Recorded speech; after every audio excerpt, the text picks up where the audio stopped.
Dowry act लिया हुआ है, जुवेनाइल जस्टिस एक्ट है और सीआरपीसी है ना। तो ये सभी के टोटल मिला के लगभग 60 क्वेश्चन हम चाह रहे हैं कि कंप्लीट हो जाएं। हम क्या करेंगे, एक पेज में जो हमारा क्वेश्चन शो होंगे आपको है ना, एक साथ 2 क्वेश्चन या 3 क्वेश्चन होंगे, तो आप सभी के जवाब दीजिएगा है ना। मैं सारे एक साथ पढ़ते जाया करूंगा, आप लोग लिख देंगे वहां पे 2 का आंसर ये, 3 का ये, 4 का ये करके। तो अपन कोशिश ये कर रहे हैं कि हम जो है कम समय में आप लोग का, क्योंकि अब समय काफी कम बचा है, तो हम चाह रहे हैं कि कम समय में आप लोगों का थोड़ी तैयारी ज्यादा हो जाए। ठीक है, तो तैयार हैं आप सभी? Okay, very good very good very good. चलिए, हमारा पहला क्वेश्चन है ना। पहला क्वेश्चन क्या है, निम्नलिखित में से कौन दहेज मांग सकता है? और लगभग आपने आंसर दे दिया है सभी ने, और इसमें आंसर का हिंट शायद दिख भी रहा है थोड़ा थोड़ा है ना। ठीक है, तो इसमें लिखा है माता पिता, संरक्षक, नातेदार या कोई नहीं, तो हम सब जानते हैं। आप लोग के सभी के इसमें आंसर भी मुझे मिल गए हैं है ना। और आंसर आप लोगों ने दिया हुआ है कोई नहीं। गुड। ऐसे ही हमारा जो सेकंड क्वेश्चन है ना, जो हमारा सेकंड क्वेश्चन है, दहेज प्रतिषेध अधिनियम में दहेज लेना या दहेज देने के लिए किस धारा में सस्ती बताई गई है? धारा 3, धारा 4, धारा 5, धारा 6। दूसरे क्वेश्चन का आंसर दीजिए सभी लोग। चलो, मुकेश जी आपने दिया है 2A। त्रिपाठी जी आपने 1 का डी लिखे हैं, बिल्कुल सही है। दीपक गायकवाड़ जी आपने ए लिखे हैं, और 2 का आपने 3 लिखे हैं, 2 का 3 लिखे हैं त्रिपाठी जी ने, है ना। शिव जी आपने ए लिखे हैं। दूसरे क्वेश्चन का आंसर दीजिए भाई। दहेज प्रतिषेध अधिनियम में दहेज लेना या दहेज देने के लिए किस धारा में सस्ती बताई गई है ना। तो इसका जो राइट आंसर है ना, 2 का सभी, धारा 3 के अंतर्गत। हमने हालांकि ये क्वेश्चन कल भी देखा था है ना, एडीपीओ के क्वेश्चन में ये था। क्लियर है? तो चलिए, मैं इसमें आप लोगों को आंसर भी बताते जा रहा हूं है ना। 1 सेकंड भाई। ठीक है, पहला तो हमारा डी था, कोई नहीं। ओके, और दूसरे का जो आंसर है हमारा है ना, दहेज प्रतिषेध अधिनियम के, दहेज प्रतिषेध अधिनियम में दहेज लेना या देने के लिए किस धारा में सस्ती है, तो उसका आंसर आएगा, हमारा राइट आंसर है धारा 3। क्लियर है? धारा 3। तीसरा क्वेश्चन हम देखते हैं, यदि कोई व्यक्ति दहेज लेने के लिए दुष्प्रेरित करता है तो कितनी सजा होगी? ऑप्शन ए है अधिकतम 5 वर्ष, ऑप्शन बी है कम से कम 5 वर्ष, सी में कोई सजा नहीं, और ऑप्शन डी है कम से कम 6 माह से 5 वर्ष। ठीक है, तो तीसरे का आंसर दीजिए सभी लोग। यदि कोई व्यक्ति दहेज लेने के लिए दुष्प्रेरित करता है तो कितनी सजा होगी?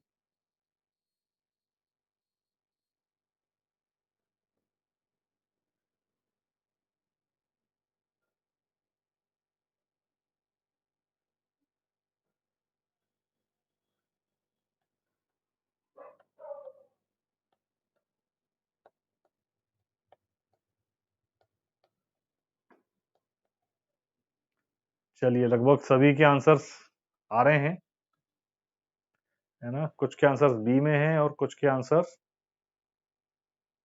डी में हैं।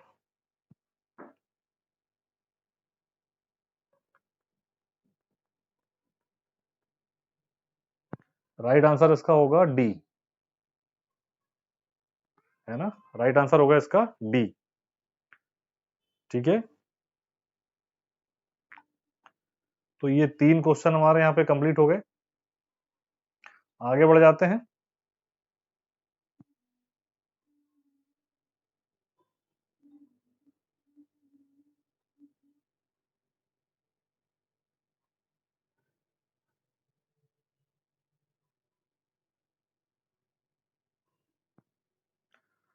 हमारा चौथा क्वेश्चन है, दहेज प्रतिषेध अधिनियम की किस धारा के अंतर्गत विज्ञापन पर पाबंदी लगाई जा सकती है? धारा 4, धारा 5, धारा 4 का, या फिर धारा 4 सॉरी धारा 6 का। फोर्थ क्वेश्चन का आंसर देंगे सभी।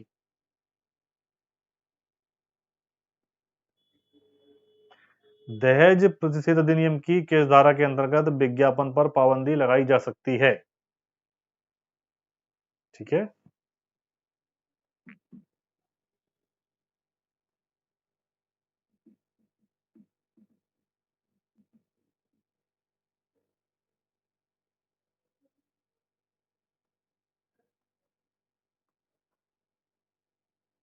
चलिए आयुष कुमार जी, राइट आंसर है आपका।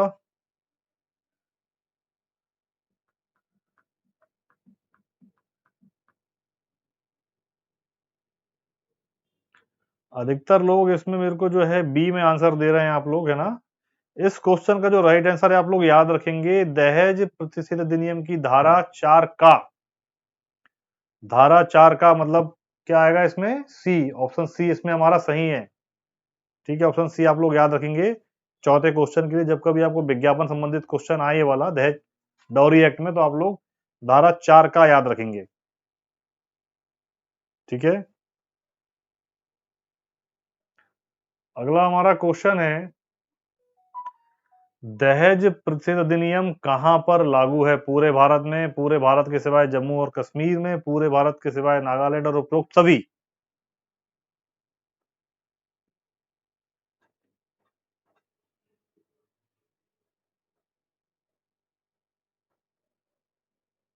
पांचवे का आंसर, वेरी गुड। सभी ने ए में दिया है, लगभग आप लोग सभी ए में दे रहे हैं, पूरे भारत में लागू है। बहुत बढ़िया। दहेज से संबंधित क्या है?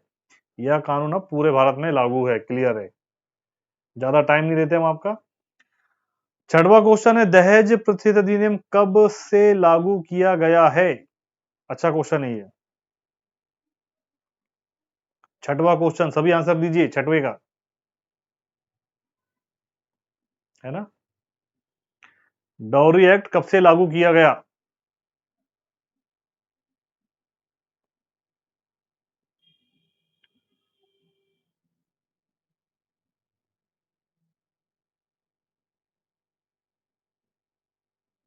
Anil Yadav ji, right answer.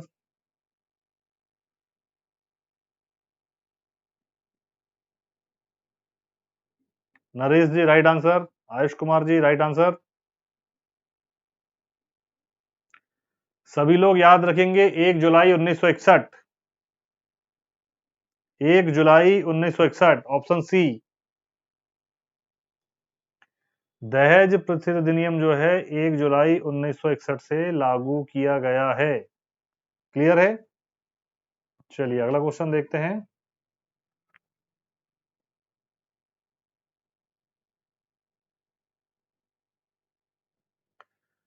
सातवां क्वेश्चन है, यदि विवाह के पूर्व दहेज लिया गया है तो दहेज को कब लौटाया जाएगा? है ना, सातवें का आंसर दीजिए। यदि विवाह के पूर्व दहेज लिया गया है तो दहेज को कब लौटाया जाएगा? ऑप्शन ए विवाह के दिन, ऑप्शन बी विवाह के 3 माह के भीतर, ऑप्शन सी दहेज लेने की तारीख से 3 माह के भीतर, या ऑप्शन डी पता चलने की तारीख से 3 माह के भीतर।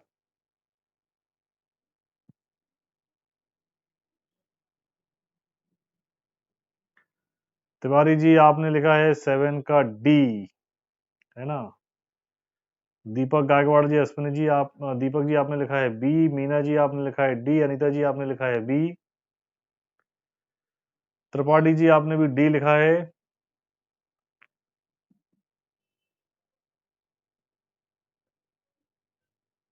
चलिए बहुत ज्यादा टाइम नहीं लेता मैं आपका। यदि विवाह के पूर्व दहेज लिया गया है तो दहेज को विवाह के 3 माह के भीतर लौटाया जाएगा। जिन्होंने भी आंसर बी में दिया है उन सभी के आंसर सही है, विवाह के 3 माह के भीतर। ठीक है, विवाह के 3 माह के भीतर इसका राइट आंसर है। आगे बढ़ जाते हैं।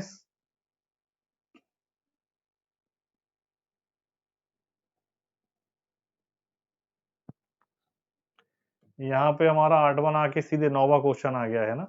क्या है, कुल कितनी धाराएं हैं?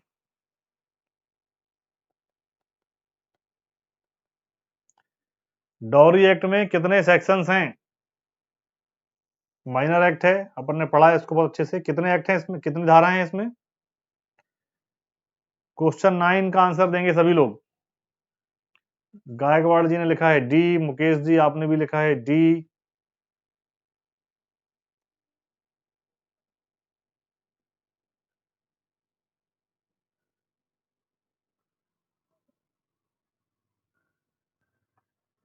चलिए बहुत बढ़िया, आप लोग के सभी के आंसर राइट हैं, है ना। इसमें 16 कितने सेक्शंस हैं? 16, 16 धाराएं हैं, ठीक है, 16 धाराएं हैं, बहुत बढ़िया। 9 का ए लिखा है आयुष कुमार जी आपने, नहीं है इसमें, जो है 16 धाराएं हैं, आप लोग याद रखें आयुष कुमार जी, धाराएं 16 हैं, है ना। कितनी है? 16 धाराएं हैं, ठीक है, 16 धाराएं हैं इसमें, आप लोग याद रखेंगे।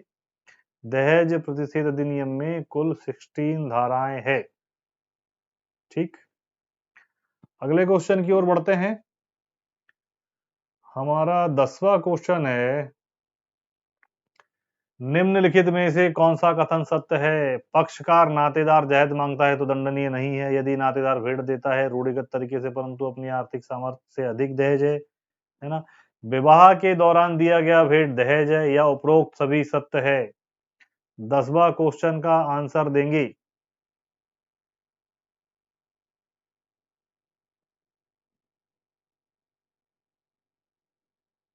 10वें क्वेश्चन का आंसर दीजिए सभी लोग।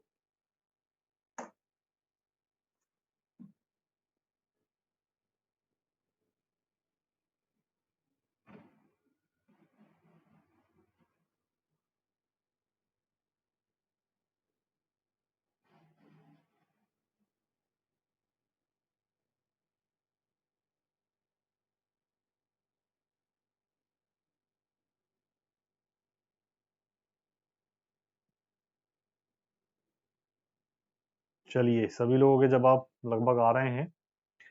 जिन्होंने भी आंसर दिया हुआ है बी में, है ना, जिन्होंने भी आंसर दिया हुआ है बी में, यदि नातेदार भेंट देता है रूढ़िगत तरीके से परंतु अपनी आर्थिक सामर्थ्य से अधिक, वो दहेज है, तो ये क्या है? राइट आंसर है ना। पक्षकार नातेदार भी मांगता है, वो भी दंडनीय होगा। दंडनीय क्यों नहीं होगा? विवाह के दौरान दिया गया भेंट दहेज है।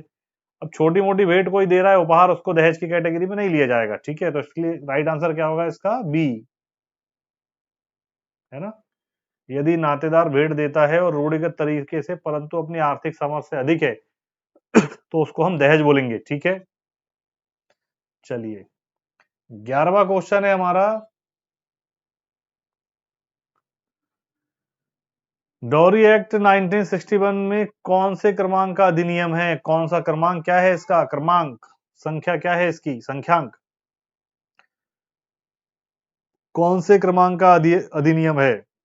Option A 25, option B 28, option C 32 या ऑप्शन डी 46?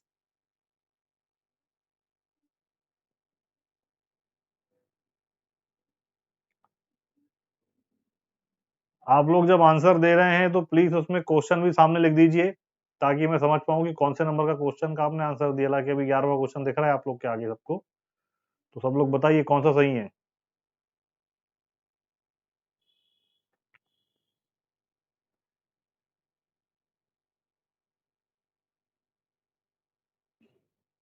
सभी लोग आंसर टाइप करिए। क्वेश्चन 11, दहेज प्रतिषेध अधिनियम 1961 के कौन से क्रमांक का अधिनियम है?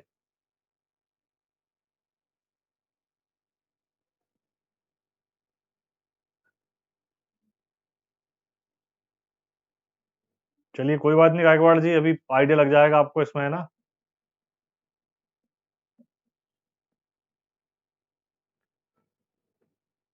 11 का जो हमारा क्वेश्चन आंसर है, आप लोग क्रमांक याद रखेंगे, ये क्रमांक 28 में उपलब्ध है। दहेज प्रतिषेध अधिनियम 1961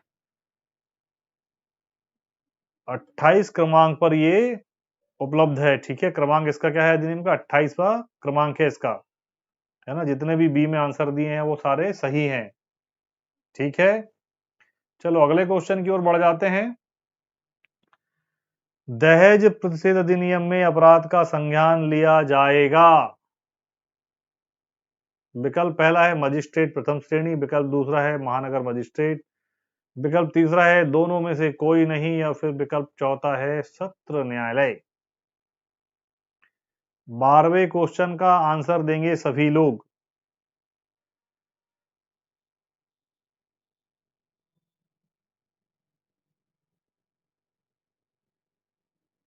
दहेज प्रतिनिधि अधिनियम में अपराध का संज्ञान लिया जाएगा।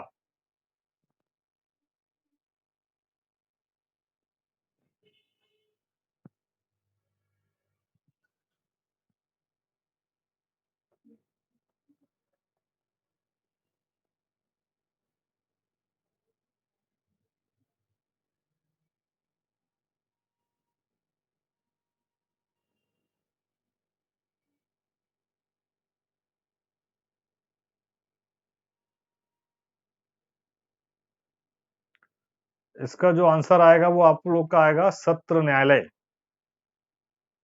ठीक है, ऑप्शन डी आप लोगों का राइट आंसर आएगा इसमें,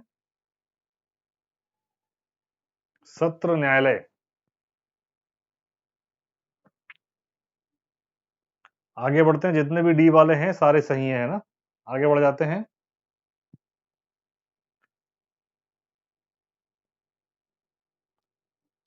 हमारा 13वां क्वेश्चन है, सलाहकार बोर्ड में अधिकतम कितने समाज कल्याण के सदस्य होंगे?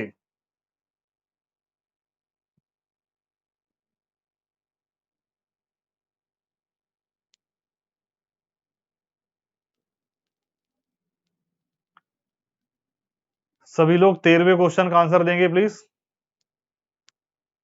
क्वेश्चन 13, सलाहकार बोर्ड में अधिकतम कितने समाज कल्याण के सदस्य होंगे?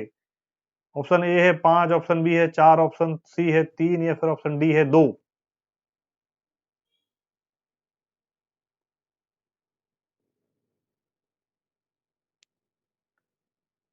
सलाहकार बोर्ड में अधिकतम कितने समाज कल्याण के सदस्य होंगे?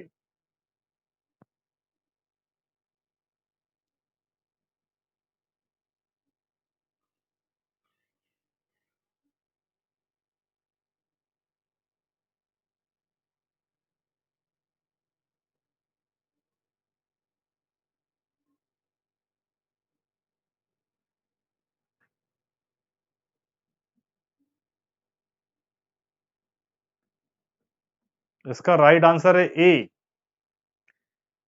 टोटल सदस्य होंगे 5। ठीक है, टोटल सदस्य होंगे 5, जिसमें कुछ महिला सदस्य भी होंगी। क्या है इसका राइट आंसर 13 का? ए। आगे बढ़ जाते हैं 14वां क्वेश्चन के लिए। सलाहकार बोर्ड में कितनी महिला होंगी जो समाज कल्याण के क्षेत्र से हो? 5, 4, 3 या फिर 2?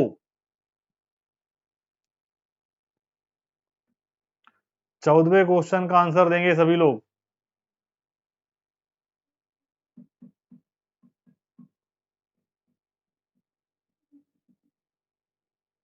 तिवारी जी डी में दिया है, अनिल यादव जी डी, अजय जी आपने सी में लिखा है, अश्विनी कुमार जी डी में। जो राइट आंसर है 14वें का वो रहेगा डी, है ना। महिलाएं जो है इसमें 2 महिलाएं रहेंगी, टोटल सदस्य 5 होंगे, जिसमें से 2 महिलाएं होंगी। क्लियर है? 14वें क्वेश्चन का आपका जो राइट आंसर है वह है डी में, है ना। क्या है राइट आंसर? डी। क्लियर है? 15वां क्वेश्चन देखते हैं, दहेज कैसे दिया जा सकता है? प्रत्यक्ष रूप से, अप्रत्यक्ष रूप से, दोनों तरीके से, या फिर उपरोक्त में से कोई नहीं? 15वें क्वेश्चन का आंसर दीजिए, दहेज कैसे दिया जा सकता है?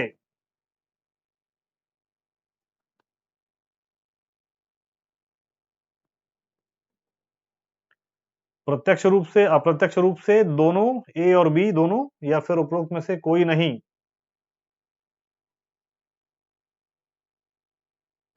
चलो 15 का सी सी सी सी, बहुत बढ़िया। दीपक जी, अंशुल जी, डीएम त्रिपाठी जी, अजय जी, अनीता जी, नरेश जी, आप लोगों ने डी में आंसर दिया है। डी में जिन्होंने भी आंसर दिया है, आप लोग सही हैं।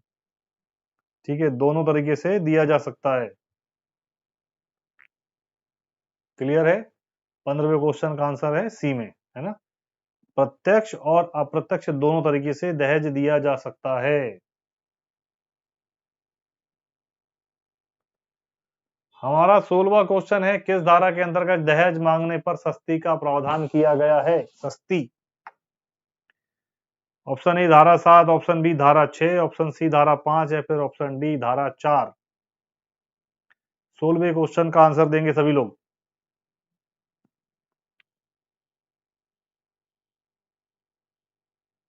क्वेश्चन 16। गायकवाड़ जी आपने लिखा हुआ है डी, अजय जी आपने लिखा है ए, त्रिपाठी जी डी लिखा है आपने, तिवारी जी आपने भी डी में आंसर दिया है।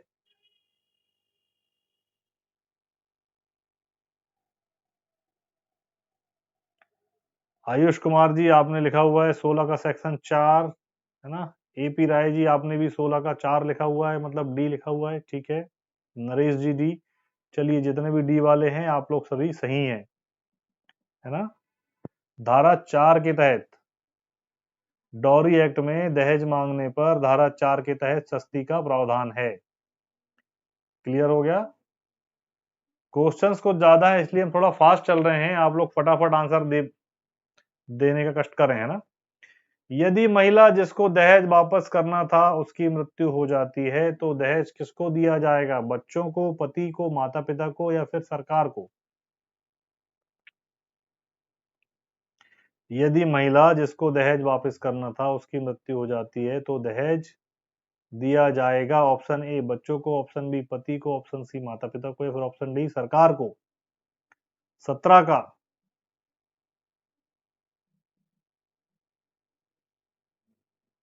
17 का क्वेश्चन 17।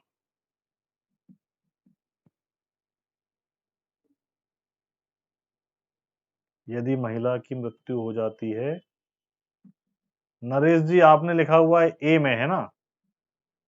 अधिकतर लोगों ने लिखा है माता पिता को। अश्विनी कुमार जी आपने भी लिखा है ए। राइट आंसर है इसका ए। यदि महिला जिसको दहेज वापस करना था उसकी मृत्यु हो जाती है तो दहेज दिया जाएगा बच्चों को, है ना। जो दहेज बचा किसको दिया जाएगा? बच्चों को वापस किया जाएगा, मदर फादर को नहीं। आयुष कुमार जी, मदर फादर को नहीं, बच्चों को दिया जाएगा फिर। ठीक है, अगर बच्चे हैं तो किसको दिया जाएगा? बच्चों को दिया जाएगा।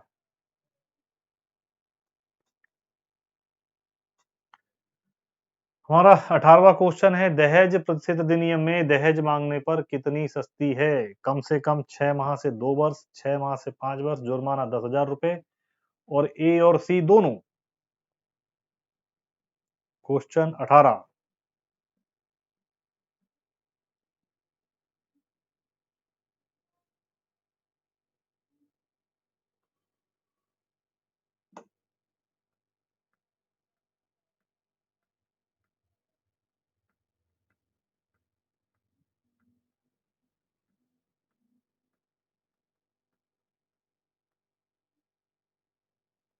18वें का आंसर दीजिए सभी लोग।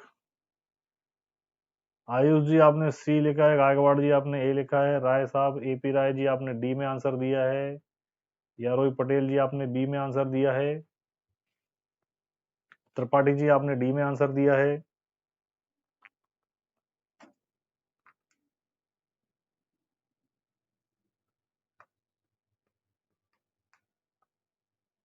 इसका जो राइट आंसर है वो क्या है? ए और सी। ए और सी दोनों। ठीक है, राइट आंसर है ए और सी दोनों। कम से कम 6 माह या 2 वर्ष तक का कारावास, 6 माह से 2 वर्ष कारावास और 10,000 रुपए तक का जुर्माना। दहेज मांगने पर जो सस्ती लगाई जाएगी उसके लिए कम से कम 6 माह से 2 वर्ष तक का कारावास और 10,000 रुपए तक का जुर्माना लगाया जा सकता है। अगले क्वेश्चन की तरफ बढ़ते हैं। और चलिए अगला जो क्वेश्चन है हमारा, क्वेश्चन 4 से स्टार्ट हो रहा है और ये क्या है, जेजे एक्ट से है ना, juvenile justice act.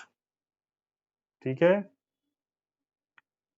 Juvenile justice act से है, किशोर न्याय बालकों की देखरेख और संरक्षण अधिनियम 2015 की किस धारा में परित्यक्त बालक को परिभाषित किया गया है? ऑप्शन ए धारा 2(1), ऑप्शन बी धारा 2(8), ऑप्शन सी धारा 3(5) या फिर ऑप्शन डी धारा 3(15)।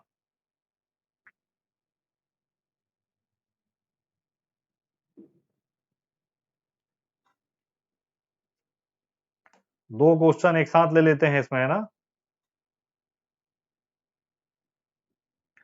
और पांचवा क्वेश्चन है, किशोर न्याय बोर्ड को निम्न में से किसकी शक्तियां प्राप्त है? प्रथम श्रेणी के न्यायिक मजिस्ट्रेट की, मेट्रोपॉलिटन मजिस्ट्रेट की, सी है या तो ए की या तो बी की या फिर उपर्युक्त में से कोई नहीं। हम्म,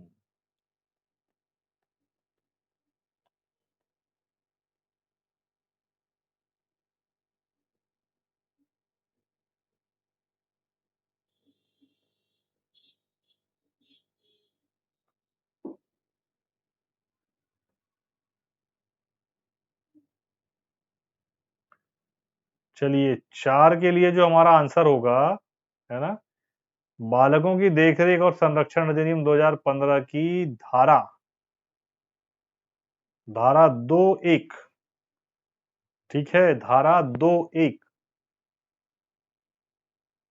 परित्यक्त बालक को परिभाषित करती है। धारा 2(1) एक्चुअल में क्या है, उसमें जो धारा 2 है ना, 2 में सभी चीजों की परिभाषा दी गई है। तो जो 2(1) है वहां पे क्या है, परित्यक्त बालक को परिभाषित किया गया है। क्लियर है। और 5 के लिए अधिकतर के आंसर आ रहे हैं 5(a), 5(c), 5(c), 5(c) में अधिकतर के आंसर आए हैं, है ना।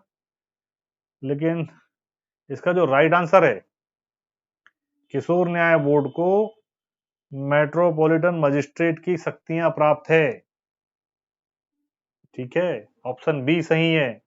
ऑप्शन बी इसमें सही है। राइट आंसर क्या है, ऑप्शन बी,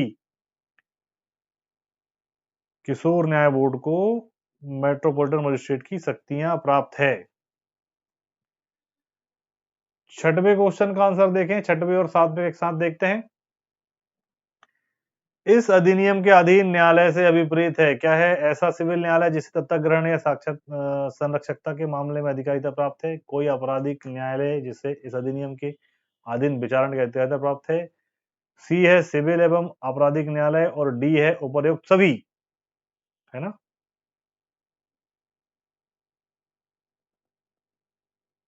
छठवीं का आंसर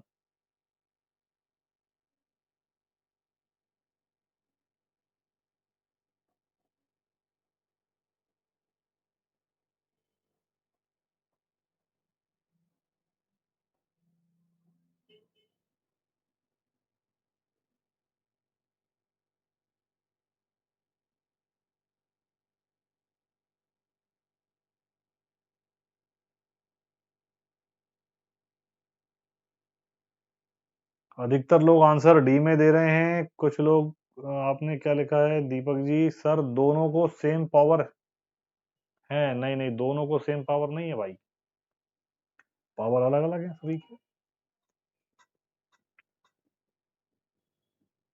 उपर्युक्त सभी इसका आंसर नहीं आएगा। पटेल जी आपने सही लिखा है, यारोही पटेल जी, है ना। ऐसा सिविल न्यायालय जिसे दत्तक ग्रहण एवं संरक्षकता के मामले में अधिकारिता प्राप्त है। विशेष न्यायालय बनाए जाते हैं ना, ठीक है, विशेष न्यायालय बनाए जाते हैं जुवेनाइल जस्टिस एक्ट में। ठीक है, तो क्या रहेगा इसका राइट आंसर? ए, ऐसा सिविल न्यायालय जिसे दत्तक ग्रहण एवं संरक्षकता के मामले में अधिकारिता प्राप्त है। ठीक है, और सातवां का आंसर दीजिए। छोटा अपराध, है ना, छोटा अपराध है 1 वर्ष तक के दंड से दंडनीय अपराध, 2 वर्ष तक के दंड से दंडनीय अपराध, 3 वर्ष तक के दंड से दंडनीय अपराध या फिर 5 वर्ष तक के दंड से दंडनीय अपराध। सातवें का आंसर दीजिए। छोटा अपराध है, ऑफेंस। क्वेश्चन 7, तिवारी जी आपने लिखा है बी, है ना। आयुष कुमार जी आपने सी लिखा है। पटेल जी आपने लिखा है 7वें का ए लिखा है आपने।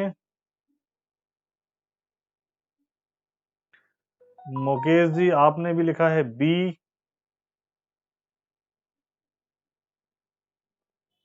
अधिकतर लोग इसका आंसर बी में दे रहे हैं या तो ए में दे रहे हैं। सी में आंसर बहुत कम लोगों ने दिया है, लेकिन राइट आंसर क्या है इसका? सी।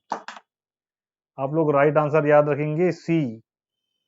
छोटा अपराध, 3 वर्ष तक के दंड से दंडनीय अपराध को छोटा अपराध बोला जाता है। ठीक है, छोटा अपराध किसको बोलते हैं? 3 वर्ष तक के दंड से दंडनीय अपराध को छोटा अपराध बोला जाएगा। क्लियर हुआ? चलिए आगे बढ़ जाते हैं इस पे। हमारा 8वां क्वेश्चन है, अधिनियम में किशोर को परिभाषित किया गया है। किशोर को परिभाषित किया गया है ना। हालांकि अभी किशोर शब्द को तो हटा ही दिया गया है, यहाँ पे बालक बोला जा रहा है उसको, है ना। फिर भी अगर ये क्वेश्चन आपको आता है तो देख लेते हैं इसको। ऑप्शन ए है धारा 212 में, ऑप्शन बी है धारा 228 में, ऑप्शन सी है धारा 235 में, या फिर ऑप्शन डी है धारा 242 में।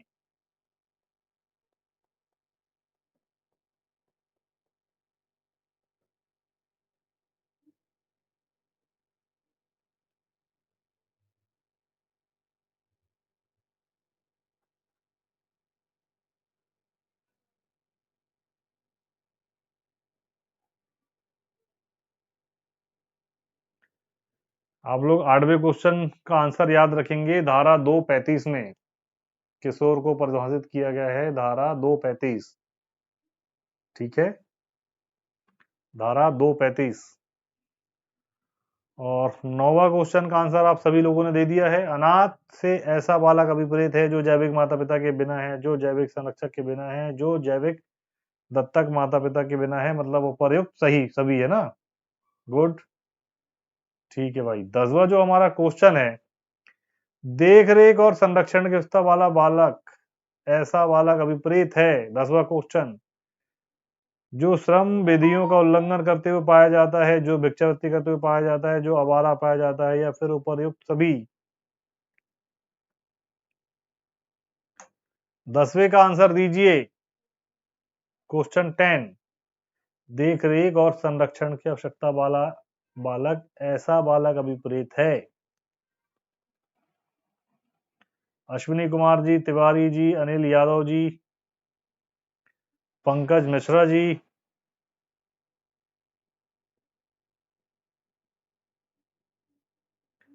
आप सभी ने आंसर डी में दिया हुआ है। अश्विनी कुमार जी आपने भी आंसर डी में दिया हुआ है, और it is the right answer. ये क्या है? बिल्कुल सही आंसर है ना। ये तीनों कैटेगरी है, जो श्रम विधियों का उल्लंघन करते हुए पाया जाता है, जो भिक्षावृत्ति करते पाया जाएगा, जो आवारा पाया जाएगा, उसको संरक्षण की आवश्यकता है। क्लियर है? चलिए आगे बढ़ जाते हैं हम यहाँ पे। हमारा जो 11वां क्वेश्चन है, किशोर न्याय बोर्ड का गठन अधिनियम की किस धारा के अंतर्गत किया जाता है? धारा 4, धारा 7, धारा 9, या फिर धारा 11?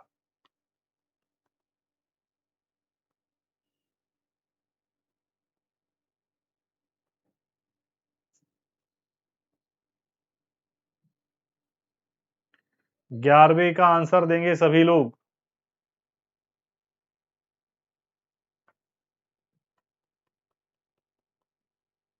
मीना जी, पटेल जी, गायकवाड़ जी, अनीता जी,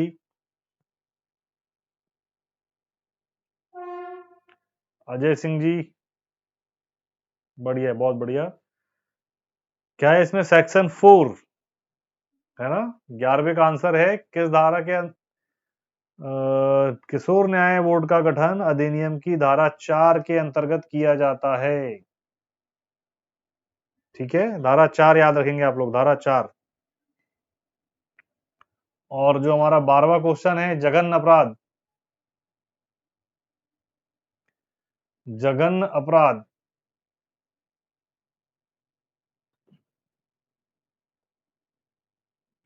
हेनियस ऑफेंस के अंतर्गत आता है। 7 वर्ष या फिर उससे अधिक के दंडनीय, 10 वर्ष या उससे अधिक के दंडनीय, 14 वर्ष या उससे अधिक के दंड से दंडनीय, मृत्युदंड एवं आजीवन कारावास से दंडनीय अपराध।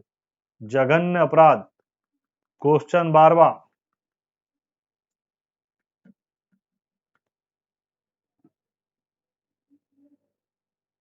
बिल्कुल सही है ना, ये इसका राइट आंसर है। 7 ईयर या फिर उससे अधिक के दंड से दंडनीय अपराध को जघन्य अपराध की कैटेगरी में रखा जाता है, हेनियस ऑफेंसेस। ठीक है, ओके।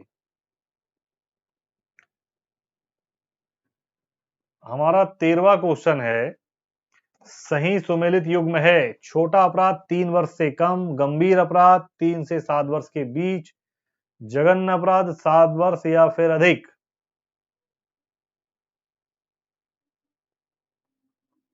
सही सुमेलित है। क्वेश्चन 13।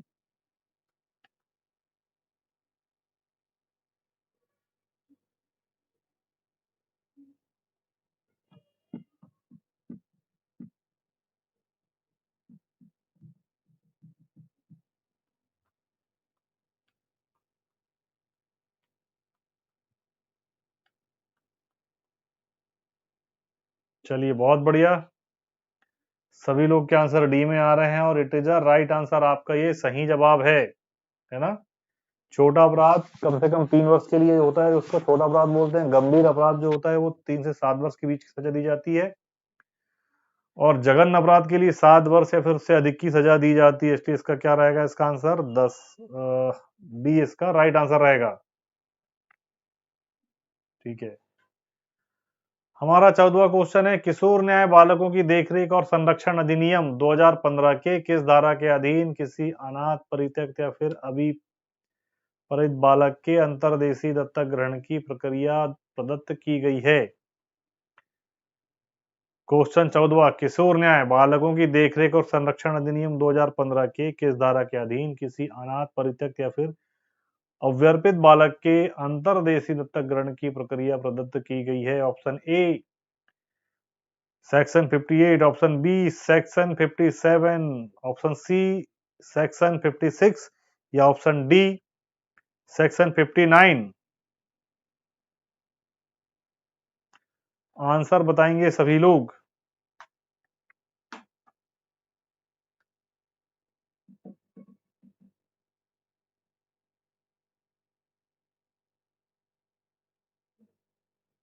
अंतर्देशीय दत्तक ग्रहण की प्रक्रिया।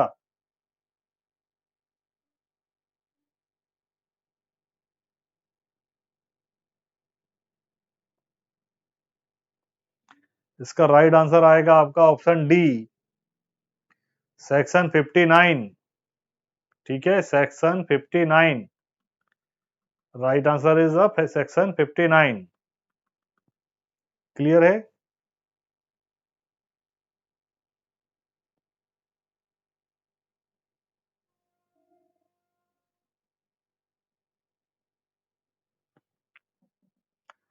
15वें क्वेश्चन का आंसर दीजिए।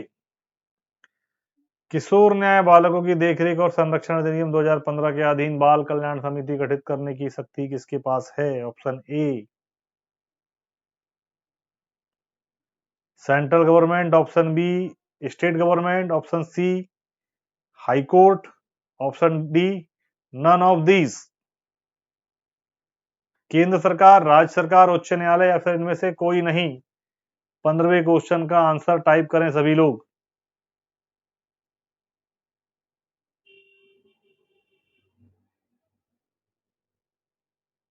बालकों की देखरेख और संरक्षण अधिनियम 2015, जुवेनाइल जस्टिस एक्ट 2015।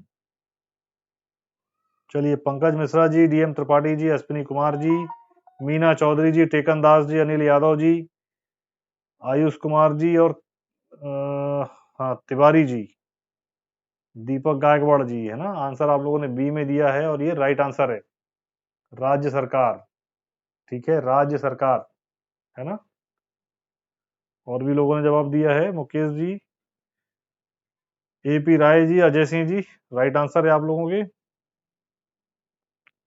ठीक है, अगले क्वेश्चन की ओर बढ़ते हैं।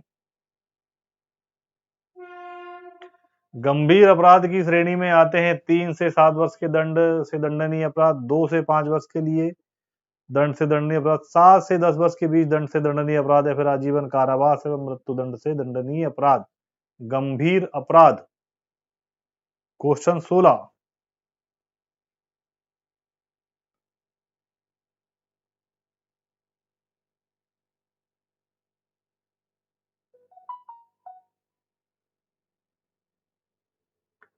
दीपक जी आपने ए में दिया है, तिवारी जी ए में दिया, मुकेश जी आपने भी आंसर ए में दिया है, सीपी राय जी आप एपी राय जी सॉरी आपने दिया है सी, और डीएम त्रिपाठी जी आपने लिखा है ए, जसवंत सिंह रावत जी ए, पंकज मिश्रा जी, अजय सिंह जी ए में आंसर दिया है, मीना चौधरी जी ए, अनंत यादव जी, टेकनदास जी। इसका राइट आंसर क्या है? इसका राइट आंसर होगा ए। गंभीर अपराध की श्रेणी में आते हैं 3 से 7 वर्ष के बीच दंड से दंडनीय अपराध। चलिए क्लियर हुआ यहाँ पे। आगे बढ़ जाते हैं हम। हमारा 17वां क्वेश्चन है,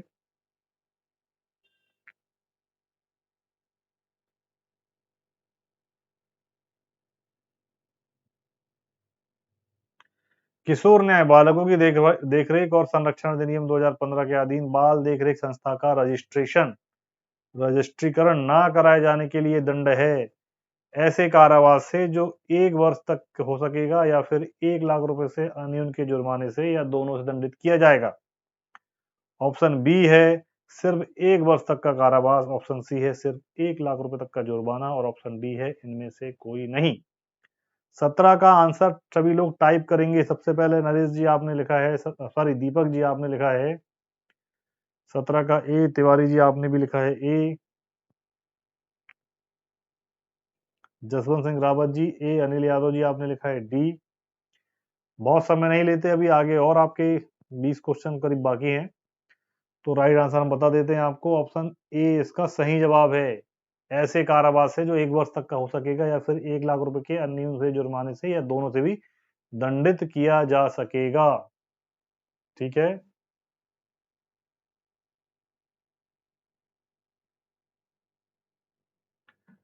हमारा 18वां क्वेश्चन है, बालक न्यायालय को इस अधिनियम के किस धारा में परिभाषित किया गया है? धारा 215, धारा 216, धारा 219 या फिर धारा 220?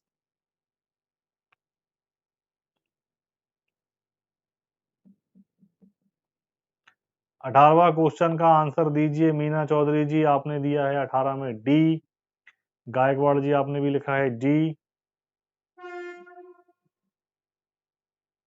तिवारी जी आपने भी डी में आंसर दिया है।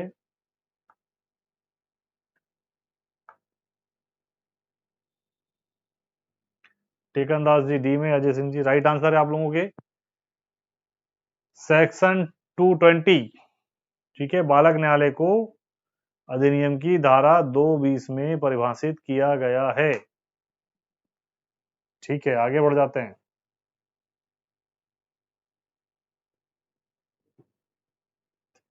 अवित्यक्त बालक से अभिप्रेत है जिससे माता पिता ने त्याग दिया है, जिसे माता पिता या संरक्षक ने समिति को त्याग दिया है। ऑप्शन सी है या ए या बी, ऑप्शन डी है उपर्युक्त में से कोई नहीं।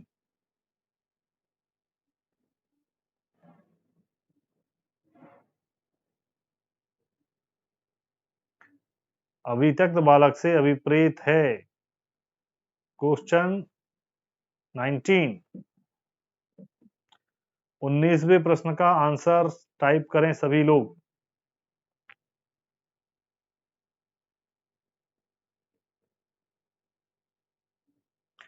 अवित्यक्त बालक से अभिप्रेत है।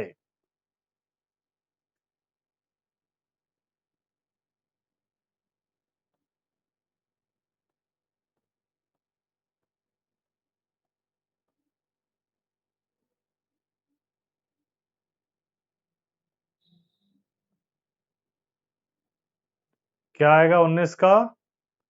यहाँ पे थोड़ा सा आंसर में उनने क्या है घुमाया है ना, या तो ए या तो बी। ठीक है, ए और बी दोनों होना चाहिए ये। ठीक है, आप लोग के लिए आंसर रहेगा सी।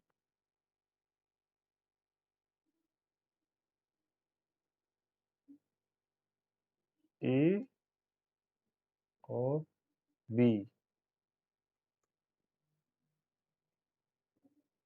दोनों।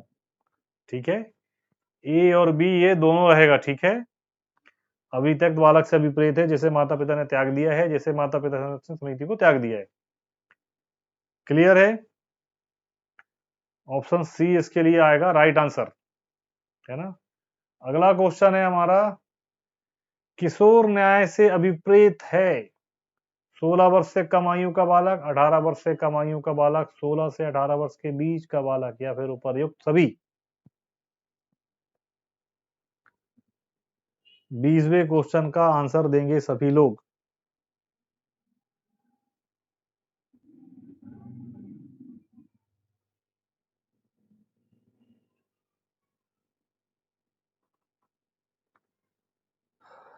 Ajay Singh ji B, Tekandas ji B, Ashwini ji A दिया है आपने, तिवारी जी आपने बी लिखा है, आयुष जी बी लिख रहे हैं, मीना चौधरी जी बी लिख रही हैं,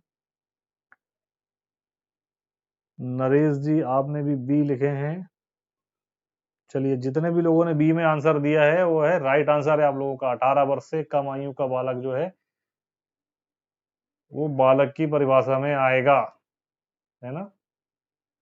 अगला हमारा 21वां क्वेश्चन है, किशोर न्याय बालकों की देखरेख और संरक्षण अधिनियम 2015 के अधीन किशोर न्याय निधि का सृजन किसके द्वारा किया जा सकता है? राज्य सरकार, बाल कल्याण समिति, केंद्र सरकार, या फिर इनमें से कोई नहीं। क्वेश्चन 21। 21वें क्वेश्चन का आंसर टाइप करेंगे सभी।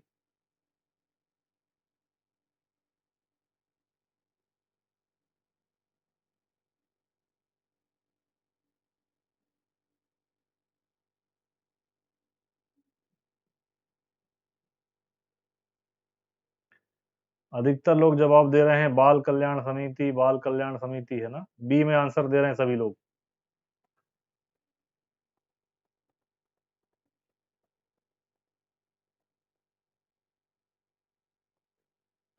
इसका जो सृजन के लिए आंसर आएगा वो आएगा ऑप्शन ए, राज्य सरकार। अधीन किशोर न्याय निधि का सृजन राज्य सरकार के द्वारा किया जा सकता है, राज्य सरकार के द्वारा किया जा सकता है। 21 का ए।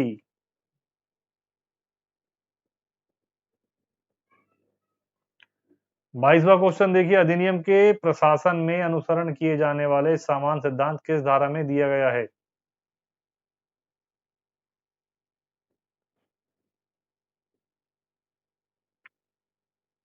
क्वेश्चन 22, धारा 3, धारा 4, धारा 5 है धारा 6? अधिनियम के प्रशासन में अनुसरण किए जाने वाले सामान्य सिद्धांत किस धारा में दिया गया है?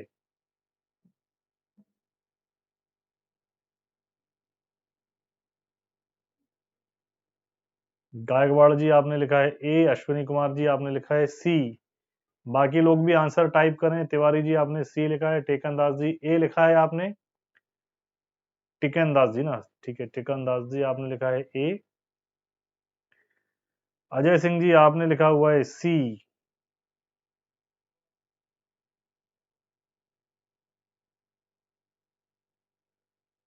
चलिए, ज्यादा टाइम नहीं लेते हम आपका। क्वेश्चन जो 22वां है उसका हमारा राइट आंसर है ए, धारा 3 में।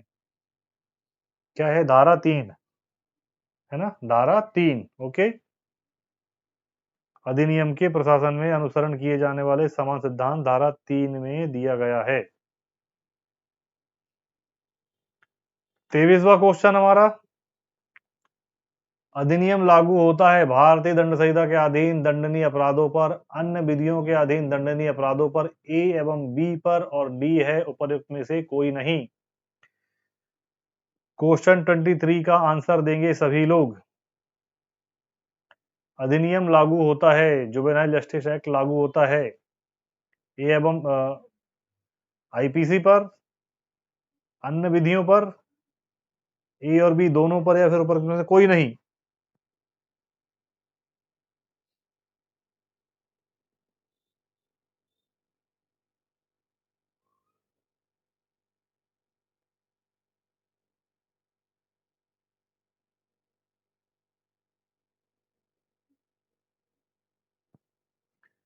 अजय सिंह जी ने भी आंसर डी में दिया है, टेकन दास जी ने आंसर डी में दिया है, दीपक गायकवाड़ जी ने आंसर डी में दिया है, डी में इसका राइट आंसर है। ठीक है, ये क्या है? जुवेनाइल जस्टिस एक्ट है, जेजे एक्ट है। किस पे लागू होता है ये? है ना, बच्चों पर, बालकों पर लागू होता है ये। तो क्या रहेगा इसमें उपर्युक्त में से कोई नहीं। लास्ट दो क्वेश्चन देख रहे हैं इसके अपन। बालक का देखरेख और संरक्षण का साधारण सिद्धांत है।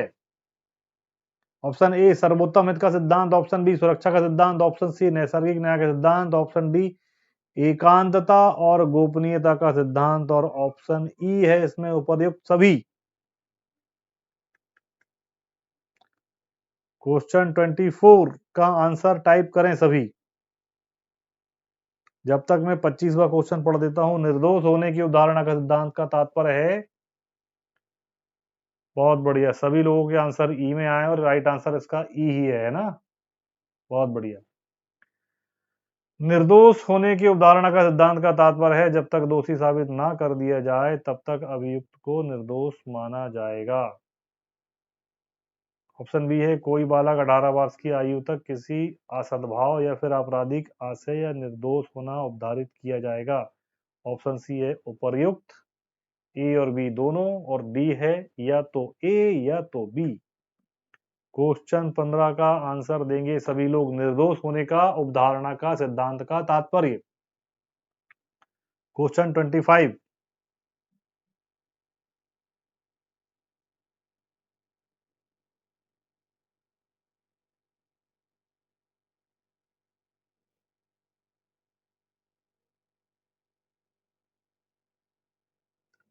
सभी राइट आंसर देंगे।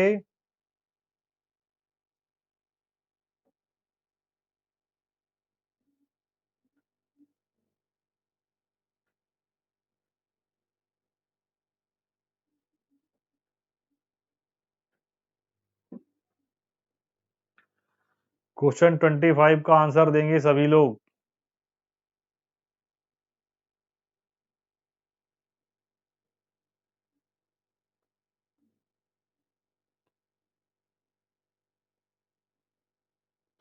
अधिकतर लोग आंसर दे रहे हैं इसका ए में, लेकिन इसका राइट आंसर क्या है? राइट आंसर है इसका बी। कोई बालक 18 वर्ष की आयु तक किसी असद्भाव या आपराधिक आशय का निर्दोष होना अवधारित किया जाएगा। निर्दोष होने की अवधारणा का सिद्धांत का तात्पर्य। ठीक है, कोई बालक 18 वर्ष की आयु तक किसी असद्भाव या आपराधिक आशय का निर्दोष होना उपधारित किया जाएगा। क्लियर है? चलिए, ये सेक्शन हमारा यहाँ पे खत्म होता है जेजे एक्ट का। अगले टॉपिक की ओर बढ़ते हैं। चलो, कुछ जानकारी यहाँ पे हम देख लेते हैं। किशोर न्याय बच्चों की देखरेख और संरक्षण अधिनियम 2015 क्या है? तो आप लोगों को पता होगा कि भारत की संसद द्वारा किशोर न्याय बच्चों की देखभाल और संरक्षण अधिनियम 2015 पारित किया गया है। इसने भारतीय किशोर अपराध कानून किशोर न्याय बच्चों की देखभाल और संरक्षण अधिनियम 2000 को बदल दिया है और जघन्य अपराधों में शामिल 16 से 18 वर्ष के आयु वर्ग में कानून का उल्लंघन करने वाले किशोरों के खिलाफ मुकदमा चलाने की अनुमति दे दी गई है। इस अपराध ने हिंदू दत्तक ग्रहण और रख रखाव अधिनियम 1956 को पछाड़ते हुए भारत के लिए एक सार्वभौमिक रूप से सुलभ दत्तक कानून बनाने की मांग की है। ठीक है, ये बात आपकी जानकारी के लिए है। अगर कोई जघन्य अपराध किए जाते हैं, है ना, 16 से 18 के बीच के बच्चों के लिए, तो उनके लिए मुकदमा सीधे सत्र न्यायालय में चलाया जाएगा। फिर उनको बालक नहीं माना जाएगा जघन्य अपराध की कैटेगरी में। ठीक है, आप लोग समझ पा रहे होंगे कौन सी कैटेगरी है, कौन से वो अपराध हैं जिनके लिए बोला गया है। ठीक है, हमने पढ़ा भी है जब हमने पढ़ा था। चलो, अब आगे बढ़ जाते हैं हम क्वेश्चनों की ओर। अगले हमारे क्वेश्चन हम सीआरपीसी की तरफ बढ़ रहे हैं। ठीक है, चलिए, सीआरपीसी का हमारा पहला क्वेश्चन है, यदि धारा 376 भारतीय दंड संहिता के अंतर्गत कोई अपराध कारित किया गया है तो सूचना महिला पुलिस अधिकारी द्वारा किस धारा के अंतर्गत अभिलिखित की जाएगी? पहला क्वेश्चन का आंसर देंगे सभी लोग। सीआरपीसी का पहला क्वेश्चन का आंसर देंगे सभी लोग।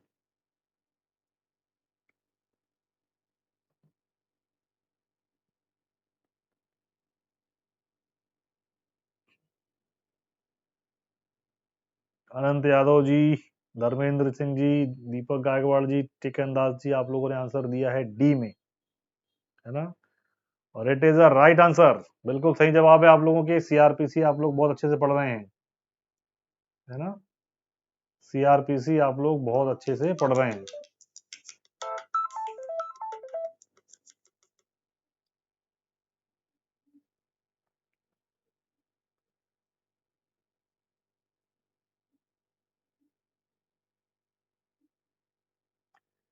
क्वेश्चन दूसरा है, दंड प्रक्रिया संहिता के निम्नलिखित धाराओं में से किस धारा में निःशुल्क विधिक सहायता का प्रावधान है? Option A section 306, option B section 304, option C section 301 या फिर ऑप्शन डी 406।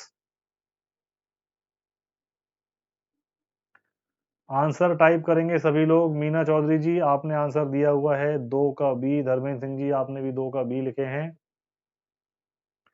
चेकन दास जी, सभी लोग के आंसर बी में है। राइट आंसर वही है ना। धारा 304 सेक्शन 304, दंड प्रक्रिया संहिता की धारा 304 में निःशुल्क विधिक सहायता का प्रावधान है। Very good. अगला हमारा क्वेश्चन है, तीसरा क्वेश्चन, परिवाद पर मजिस्ट्रेट किसी अपराध का संज्ञान ले सकता है यदि उसकी राय में ऑप्शन ए अभियुक्त का कोई संभाव्य बचाव नहीं है, ऑप्शन बी दोष सिद्धि के लिए पर्याप्त आधार है, ऑप्शन सी अभियुक्त निर्दोष नहीं है, ऑप्शन डी संज्ञान लेने के लिए पर्याप्त आधार है।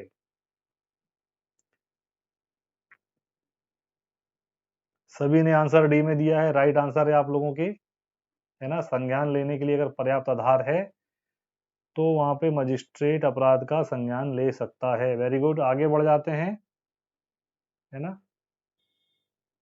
फोर्थ क्वेश्चन है हमारा, धारा 125 दंड प्रक्रिया संहिता के अधीन प्रथम वर्ग मजिस्ट्रेट व्यक्ति को भरण पोषण के लिए मासिक भत्ता दिए जाने के आदेश दे सकता है जो उसके कौन हो? भाई हो, बहन हो, वयस्क विवाहित पुत्री या फिर पिता? किसको दे सकता है?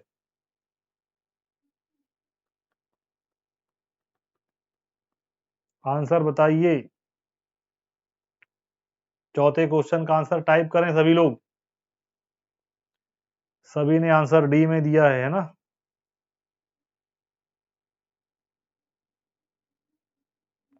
और ये डी में आपका राइट आंसर है, पिता को दिया जा सकता है।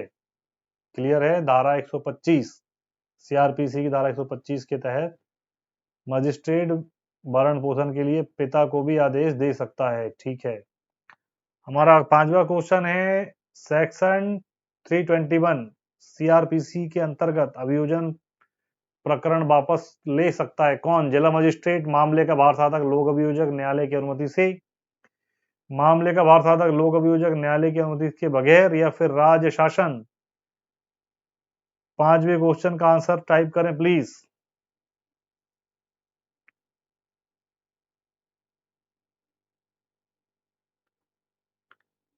चलिए, सभी लोगों ने लिखा है मामले का भार साधक लोक अभियोजक न्यायालय की अनुमति से।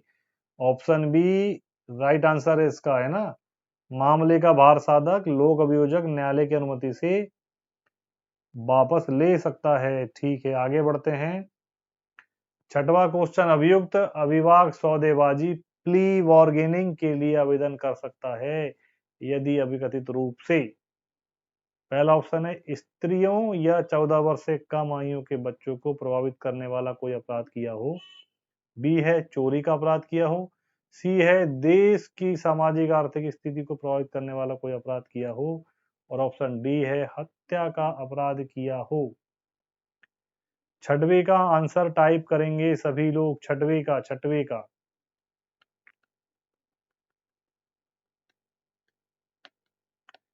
है ना, प्ली बार्गेनिंग, है ना। क्या होता है इसमें? कम ज्यादा करने के लिए, है ना। सजा को कम या ज्यादा करने के लिए। एक ही ऑप्शन है चोरी।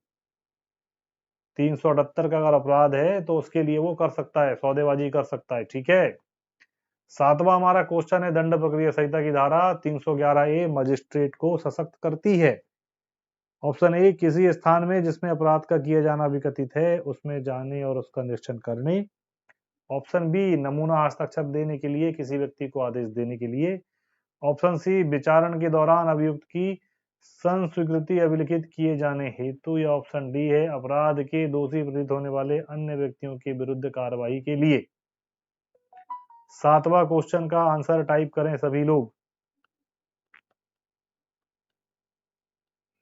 बहुत बढ़िया, सभी ने एक स्वर में आंसर दिया है बी में, और ये राइट आंसर है। ठीक है, ये क्या है, राइट आंसर है। नमूना हस्ताक्षर देने के लिए किसी व्यक्ति को आदेश करने के लिए सशक्त करती है। ठीक है, अगले क्वेश्चन पे चले जाते हैं। क्वेश्चन 8वां है हमारा। क्या है, निम्नलिखित में से कौन धारा 125 दंड संहिता के अंतर्गत भरण पोषण प्राप्त करने की अधिकारी नहीं है? जड़ता की दशा में रहने वाली स्त्री, एडल्ट्री की इस दशा में रहने वाली महिला, वयस्क विवाहित पुत्री जो अपना भरण पोषण करने में असमर्थ है। और सी है ऑप्शन हमारा, पति एवं पत्नी दोनों जो परस्पर सहमति से पृथक रहे हैं। या ऑप्शन डी है, इनमें से सभी या उपर्युक्त सभी। 8वें क्वेश्चन का आंसर सब लोग टाइप करेंगे। क्वेश्चन 8वां का आंसर सभी लोग टाइप करेंगे। कुछ लोगों ने आंसर ए में दिया है, जड़ता की स्थिति में रहने वाली स्त्री, है ना। आप लोग का राइट आंसर आएगा इनमें से सभी, है ना। ये सभी जो हैं पति एवं पत्नी के साथ भी अगर दोनों सहमति से अलग हुए वो दोनों भी, वयस्क विवाहित पुत्री जो अपना भरण पोषण करने में असमर्थ है। ठीक है, 9वां क्वेश्चन है, जब विचारण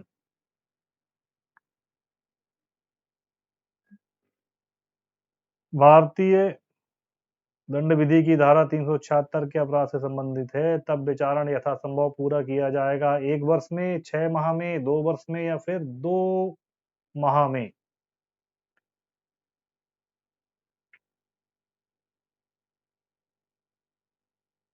जब विचारण आईपीसी की धारा 376 के अपराध से संबंधित है तब विचारण यथासंभव पूरा किया जाएगा 1 वर्ष में, 6 माह में, 2 वर्ष में, या फिर 2 माह में। चलिए, सभी के आंसर राइट आंसर बी में आ रहे हैं और इसका राइट आंसर बी ही है ना। 6 माह में पूरा किया जाएगा। हमारा 10वां क्वेश्चन है, यदि संक्षिप्त विचारण के तहत अभियुक्त को दोषी ठहराया जाता है तो उसे दंड दिया जा सकेगा 2 वर्ष से अधिक नहीं, 1 वर्ष से अधिक नहीं, 3 वर्ष से अधिक नहीं, या फिर 6 माह से अधिक नहीं।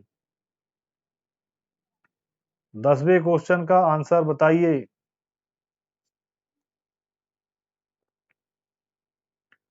अश्विनी कुमार जी आपने लिखा है सी, दीपक जी आपने लिखा है ए, दीपक गायकवाड़ जी आपने ए लिखा है।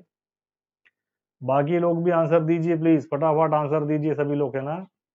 कम समय में अपन चाह रहे हैं कि ज्यादा क्वेश्चन आप लोगों के हो जाए। तिवारी जी आपने भी लिखा है ए।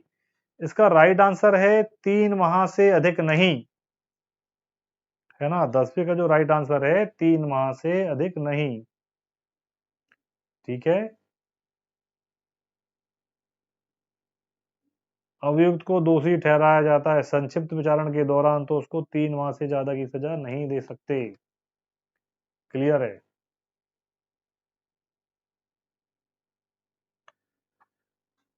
सीआरपीसी के अंतर्गत किसी भी अपराध का संज्ञान लेने की परिसीमा काल 3 वर्ष होगा यदि अपराध 1 वर्ष से अधिक किंतु 10 वर्ष से अनधिक अवधि के लिए कारावास से दंडनीय है। यदि अपराध 1 वर्ष से अधिक किंतु 3 वर्ष से अनधिक अवधि के लिए कारावास से दंडनीय है। यदि अपराध 3 वर्ष से अधिक किंतु 7 वर्ष से अनधिक अवधि के लिए दंडनीय कारावास दंडनीय है। और ऑप्शन डी है, यदि अपराध 1 वर्ष से अनधिक अवधि के लिए। क्वेश्चन 11 का आंसर टाइप करें सभी लोग।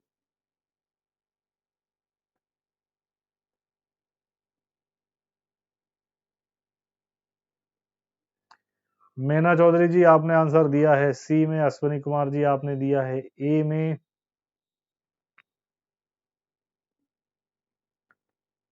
अधिकतर लोग सी में या तो ए में इसका आंसर दे रहे हैं, लेकिन आप लोग याद रखें इसका आंसर है बी, यदि अपराध 1 वर्ष से अधिक किंतु 3 वर्ष से अधिक अवधि के कारावास के लिए दंडनीय है। ऑप्शन बी इसका राइट आंसर है। ठीक है, ऑप्शन बी इसका राइट आंसर है। अगले क्वेश्चन की ओर बढ़ जाते हैं। 12वां क्वेश्चन है, प्रथम वर्ग मजिस्ट्रेट दंडादेश दे सकता है 2 वर्ष से अनधिक अवधि के लिए कारावास या फिर 5,000 रुपए से अनधिक जुर्माने का या फिर दोनों। ऑप्शन बी है 1 वर्ष से अनधिक अवधि के लिए कारावास या 5,000 से अनधिक अवधि के लिए जुर्माना या दोनों। ऑप्शन सी है 7 वर्ष से अनधिक अवधि के लिए कारावास या असीमित जुर्माना या फिर दोनों। ऑप्शन डी है 3 वर्ष से अनधिक अवधि के लिए कारावास या 10,000 रुपए से अनधिक जुर्माने का या फिर दोनों का। क्वेश्चन 12 का तिवारी जी आपने लिखे हैं ए, अनंत यादव जी आपने लिखा है डी,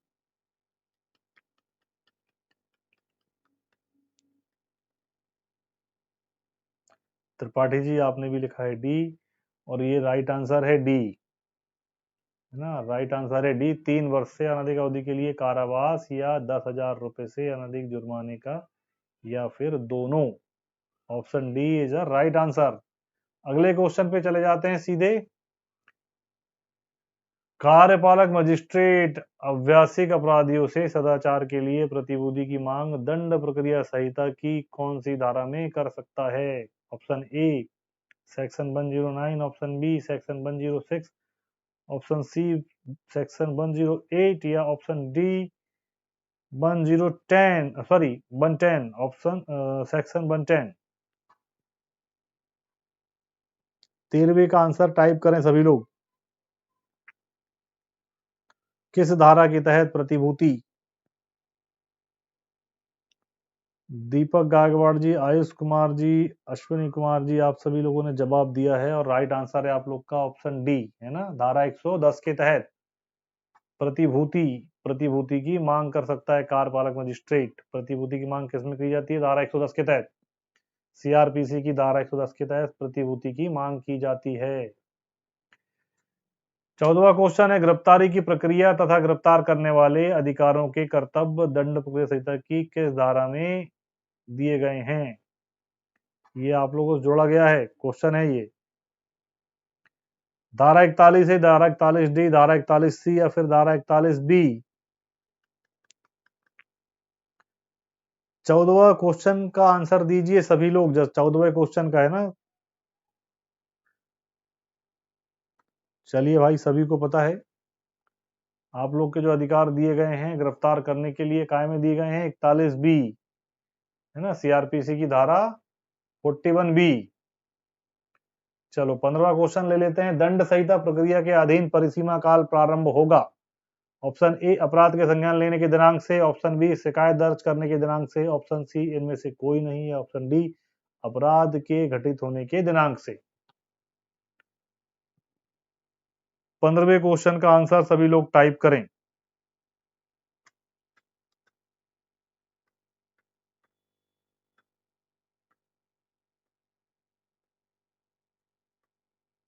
अपराध के संज्ञान लेने के दिनांक से, ऑप्शन ए सभी लोग लिख रहे हैं। 15वें क्वेश्चन का आंसर सभी लोग ए में दे रहे हैं ना, कुछ बी में दे रहे हैं। अश्विनी कुमार जी आपने डी में दिया, जसवंत जी डी में दिए, मीना चौधरी जी डी में। भाई इसका राइट आंसर है ऑप्शन डी, है ना, अपराध के घटित होने के दिनांक से।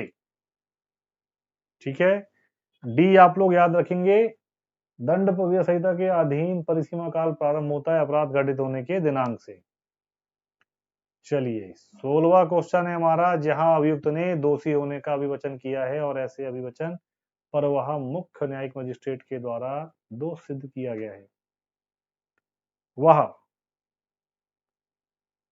पहला क्या है? इनमें से कोई नहीं। ऑप्शन बी है कोई अपील नहीं होगी। ऑप्शन सी अपील केवल उच्च न्यायालय को दंड के परिणाम या उसकी वैधता के बारे में हो सकेगी। ऑप्शन सी अपील सेशन न्यायालय को दंड की वैधता के बारे में हो सकेगी। 16वें क्वेश्चन का आंसर देंगे सभी लोग।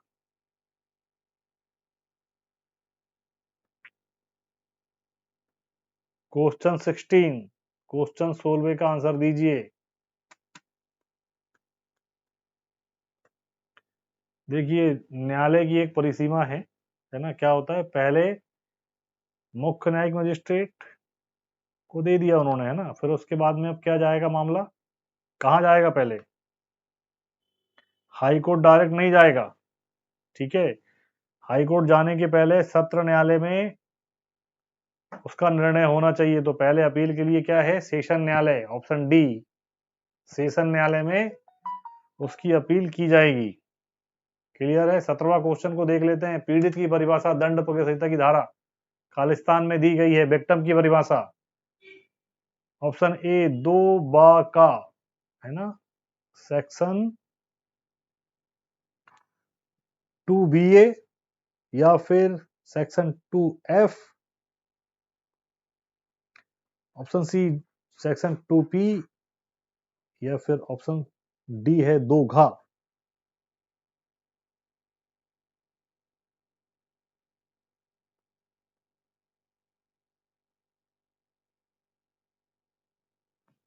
चलिए सभी लोग के जवाब ए में आ रहे हैं और राइट आंसर है आप लोगों का धारा 2 का, है ना, धारा 2 का। 17 का आंसर है धारा 2 का। सीआरपीसी की किस धारा के तहत मजिस्ट्रेट स्थानीय अन्वेषण के लिए निर्देश जारी कर सकता है? धारा 133, धारा 139, धारा 145 या फिर धारा 147? 18वें क्वेश्चन का आंसर देंगे सभी लोग।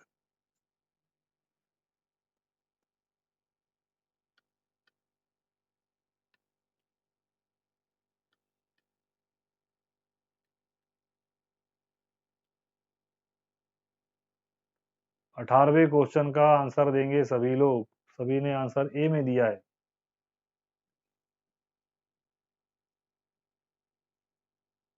ना, लेकिन अधिकतर लोगों ने बी में भी दिया। राइट आंसर क्या है? सेक्शन 139। मजिस्ट्रेट स्थानीय अन्वेषण के लिए निर्देश जारी कर सकता है, स्थानीय खोज जांच के लिए आदेश दे सकता है। कौन सी धारा के तहत? धारा 139। चलिए लास्ट का क्वेश्चन देखते हैं। आज के 2 लास्ट के क्वेश्चन हमारे। जुर्माना देने में व्यतिक्रम होने पर कारावास अधिनिर्णित किया जा सकेगा, है ना। न्यायालय द्वारा माफ किया जा सकता है। बी है अधिरोपित मुख्य दंडादेश के साथ साथ भोगे जाने का। सी है अधिरोपित मुख्य दंडादेश के अतिरिक्त या फिर डी है इनमें से कोई नहीं। क्वेश्चन 19 का आंसर टाइप करेंगे सभी लोग। क्वेश्चन 19 का आंसर टाइप करेंगे।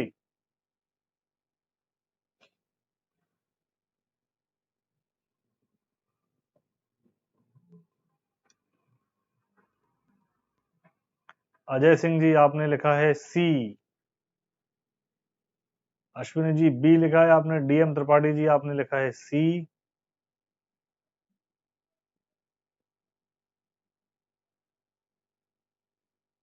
गायकवाड़ जी आपने लिखा है बी। इसका राइट आंसर है ऑप्शन सी, अधिरोपित मुख्य दंडादेश के अतिरिक्त जुर्माना देने में व्यक्तिगत होने पर कारावास अधिनिर्णित किया जा सकेगा। अधिरोपित मुख्य दंडादेश के अतिरिक्त। ठीक है। लास्ट क्वेश्चन देखते हैं। सभी चिकित्सालय चाहे शासकीय या निजी एसिड अटैक या बलात्संग की पीड़ित को निःशुल्क प्राथमिक चिकित्सा एवं चिकित्सकीय उपचार उपलब्ध कराने के लिए कर्तव्यबद्ध है। ऑप्शन ए दंड प्रक्रिया संहिता की धारा 357C के अंतर्गत। ऑप्शन बी दंड प्रक्रिया संहिता की धारा 53A(2) के अंतर्गत।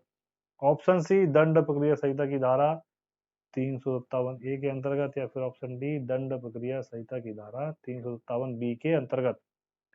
राइट आंसर टाइप करें सभी लोग 20वें का।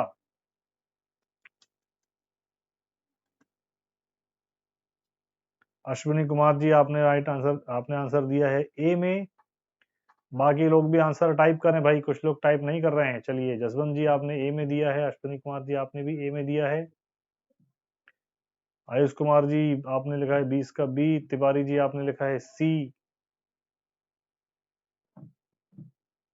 मीना चौधरी जी आपने लिखा है ए।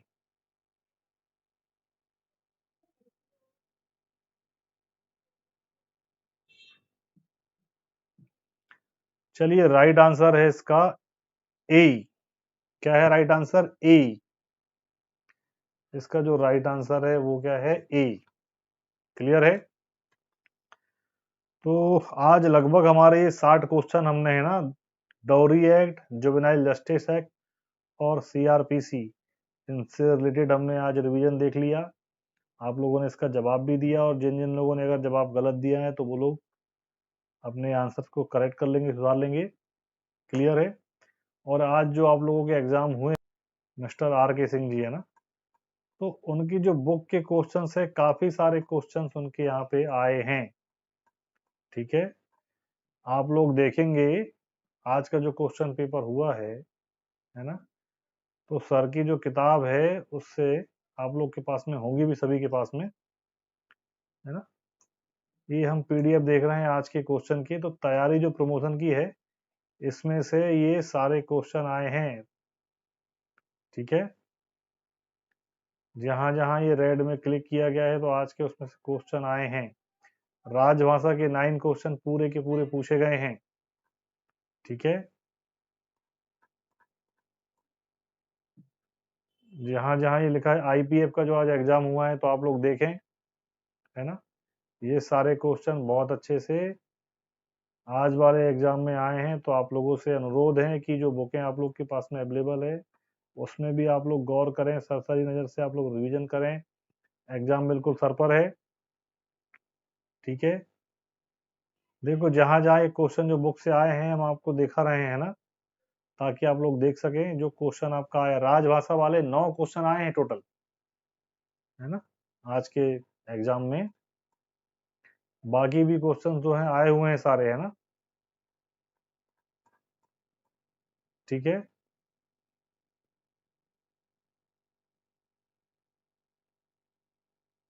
तो आप लोग प्लीज इस बात का संज्ञान रखें कि पुस्तक को भी आप लोग पढ़ते रहें, है ना। ये सारे आज के क्वेश्चंस में क्वेश्चन आए हुए हैं।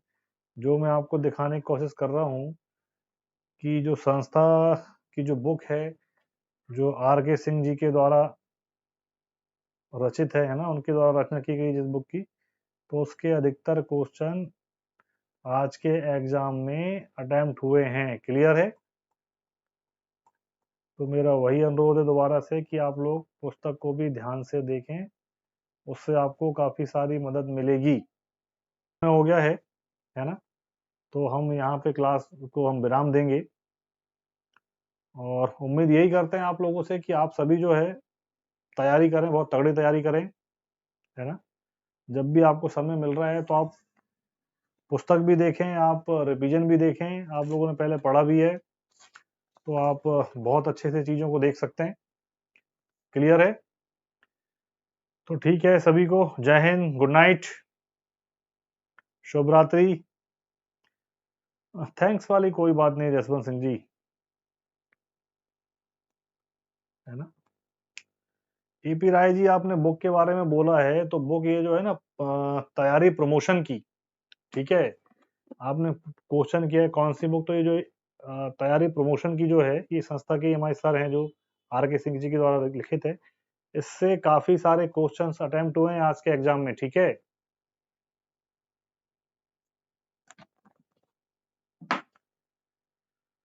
ओके त्रिपाठी जी, जय हिंद। अजय सिंह जी जय हिंद। एपी राय जी जय हिंद। चलिए, शुभ रात्रि।